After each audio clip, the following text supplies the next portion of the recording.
I was born and raised here in Fort Worth, Texas.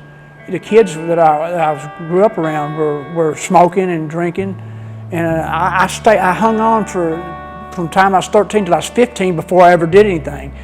Everybody was doing it except for me, so finally I started doing the drugs too, and smoking weed, and drinking beer, sneaking beer, and drinking beer, and then from there on, it just I graduated from that to other drugs. You know, everything. I started doing everything, you know, and thought it was a life to live, and that's the way I did. I'd work, but I would still do drugs.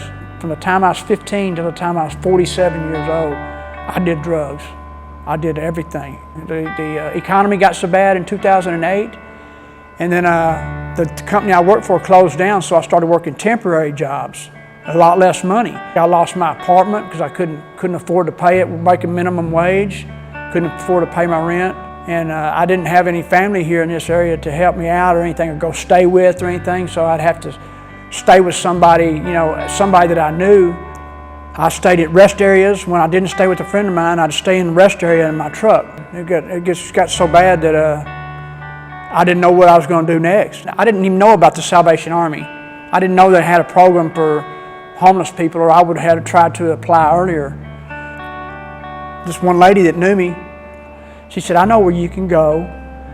It's where you can get housing. You can work with the people. They'll help you out, and you go to Salvation. It's Salvation Army."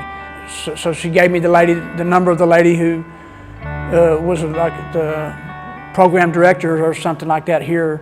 And I called her, and she got me into the program. That's when they sent me to the hospital, to 10th floor Peter Smith, and they found out I was bipolar and major depression and social anxiety disorder. So they put me on medication for that, and it's made a big difference in my life, man. It's made a big difference. I got clean before I came to the Salvation Army. I got clean, and I'd been clean for 8 years. They've done a lot of things for me. They feed me 3 meals a day.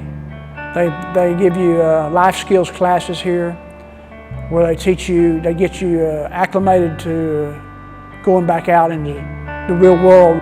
They hooked me up with John Peter Smith and got me JPS connected, where I get my medical, anything medical, I get it free.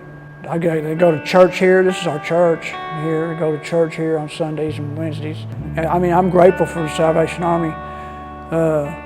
If it wasn't for them, I'd be out there walking up and down the streets out there. Salvation Army means everything to me.